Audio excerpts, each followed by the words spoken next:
Hello mga kalodi, shout out dyan, update ko sa vlog. Dahil Valentine's Day ngayon mga kalodi, mayroon kami isusurprise na Valentine's Day.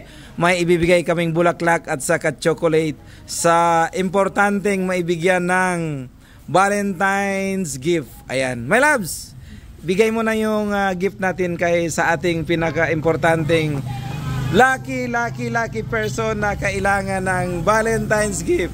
Ayan, happy Valentine's. Happy Valentine's. Thank you so much. Yan, no, si nanay ay na-stroke siya. Siyempre nga naka-recover na.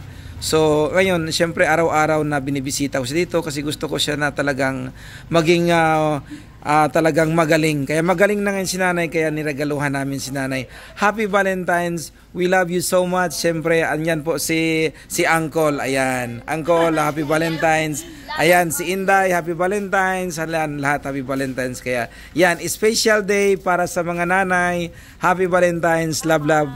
The more you give, the more save kalusugan ating kayamanan. Bye-bye. Nanay, ang saming unin mo, Nay? Salamat sa charity vlog, Pobreng Makaloy. Okay, salamat po. Salamat.